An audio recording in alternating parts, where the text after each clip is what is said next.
Bienvenue dans ma chaîne Chrétien Autrement. Je m'appelle Carmen et aujourd'hui j'aimerais parler de l'identité du chrétien. Avant de devenir chrétien, nous sommes d'abord des Africains. Nous sommes des Bantous pour certains et pour d'autres, nous sommes Européens ou même Asiatiques. Alors nos parents nous ont donné un nom pour faire honneur soit à un proche ou à un parent. Et de ce fait, ce nom nous confère une identité, une origine. Avant de commencer, j'aimerais savoir que signifie ton nom. Est-ce que ton nom signifie souffrance, douleur? Est-ce que ton nom signifie bonheur, joie, paix? Quelle est la signification réelle de ton nom?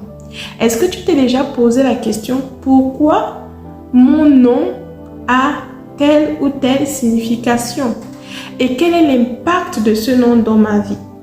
C'est pourquoi nous allons lire le livre de 1 Chroniques 4 au verset 9 à 10 qui dit ceci. Le livre de 1 Chroniques 4 au verset 9 à 10 dit ceci. Jabet était plus considéré que ses frères. Sa mère lui donna le nom de Jabet en disant c'est parce que je l'ai enfanté avec douleur. Jabet invoqua le Dieu d'Israël en disant si tu me bénis et que tu étends mes limites, si ta main est avec moi et si tu me préserves du malheur en sorte que je ne sois pas dans la souffrance, et Dieu accorda ce qu'il avait demandé. Bien-aimé, j'aimerais savoir, est-ce que tu te retrouves dans la même situation que Jabet? Le nom de Jabet signifie souffrance, douleur, limitation. Pourtant, étant le plus considéré dans sa famille, il endurait, il était persécuté. Peut-être qu'à cause de son nom, il a été même rejeté. Bien-aimé, j'aimerais t'appeler à considérer la signification de ton nom. Quelles sont tes origines? Quelle est ta tribu? En tant qu'Africain, tu dois poser la question à tes parents. Quelle est la signification de ton nom? Et surtout, pourquoi on te l'a donné? Quel est le contexte dans lequel toi tu es né? Est-ce que tu es né comme Jabet dans la souffrance, dans les cris, dans les lamentations, dans les problèmes, ou bien même à cause d'un viol? Bien-aimé, à cause de la souffrance qu'avait endurée la maman de Jabet, elle a décidé de nommer son fils Jabet, qui veut dire souffrance, qui veut dire douleur. Peut-être que tu es dans le même cas que Jabet. Tu souffres, tu endures, tu es méprisé à cause de tes origines, à cause de ton appartenance.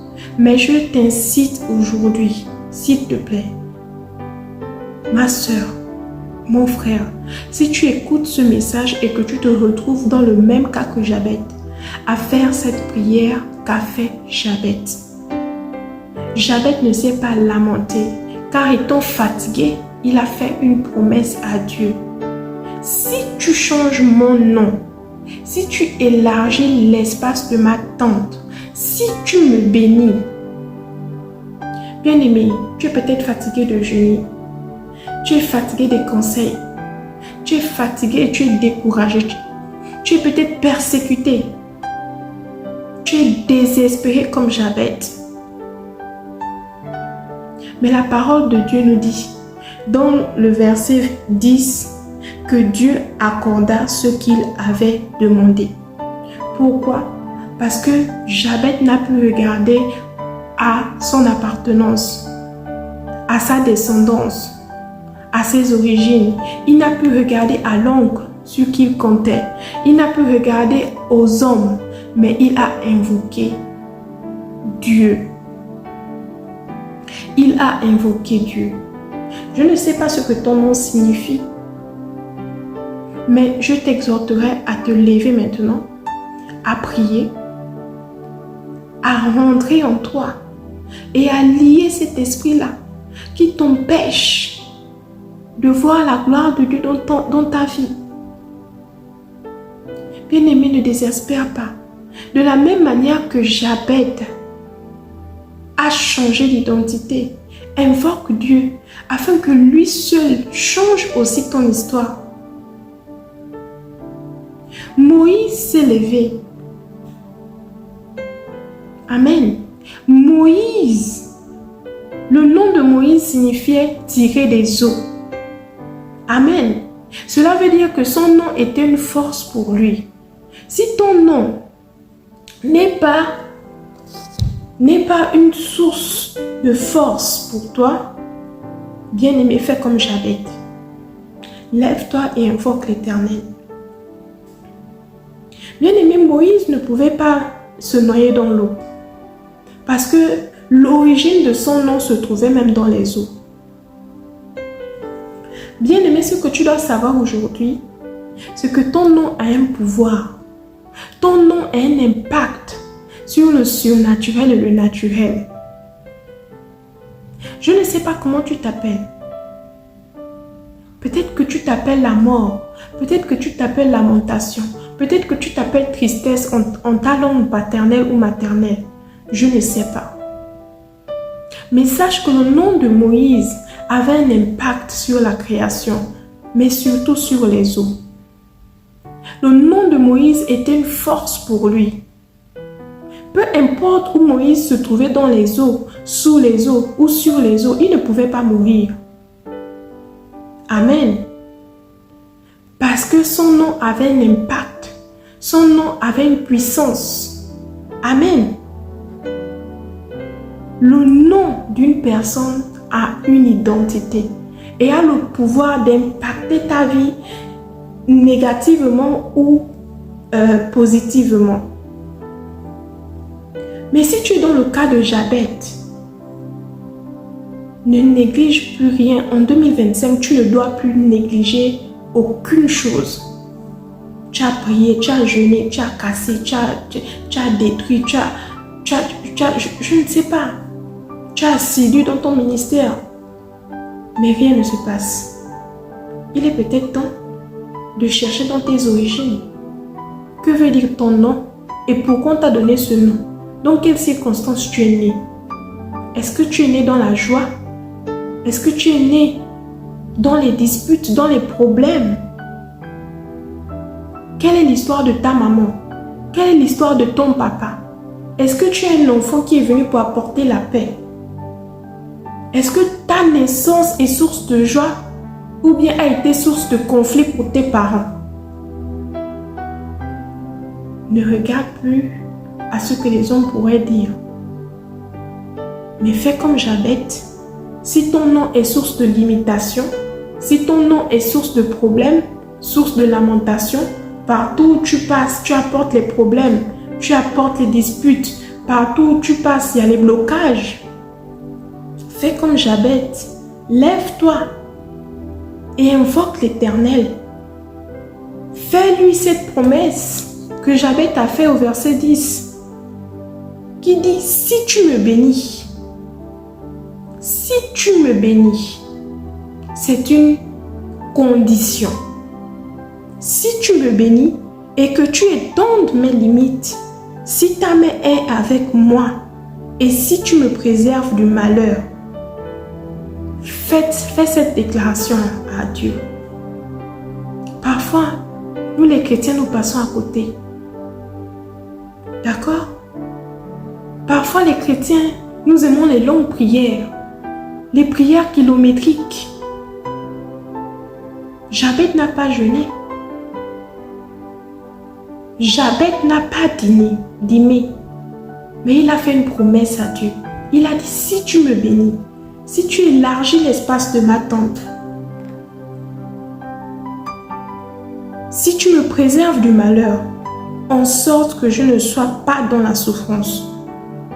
Et Dieu lui accorda ce qu'il avait demandé. Amen. Bien-aimé, Ne te décourage plus. Le nom que Dieu t'a donné, c'est pour le glorifier lui. Le nom que Dieu t'a donné,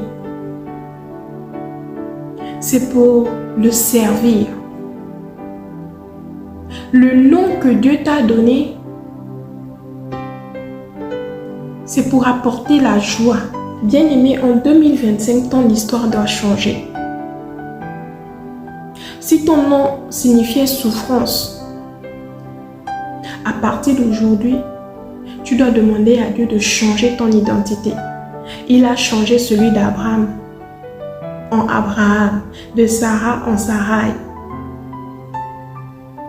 de Jacob en Israël, de persécuteur au plus grand prédicateur, en apôtre. Lève-toi. Si tu as la foi, si tu persévères, et si tu fais cette promesse à Dieu, je peux te garantir que ton histoire va changer également. Bien-aimé, fais cette promesse à Dieu. Dis-lui que si tu changes ton identité, si tu changes mon identité, Seigneur, je te promets de faire ceci, de faire cela.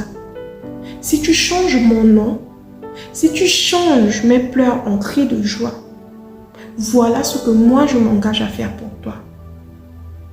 Dieu aime les deals. Dieu aime les challenges.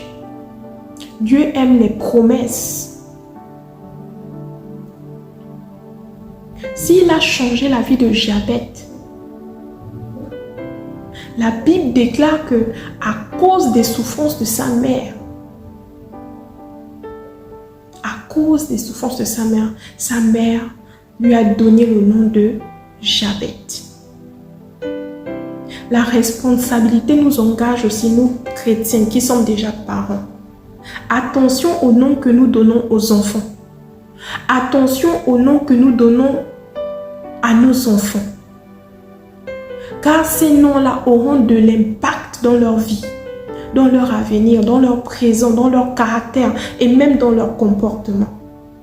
Aujourd'hui, tu te plains que ton enfant fait ceci, fait cela. Mais peut-être que c'est à cause du nom que tu lui as donné.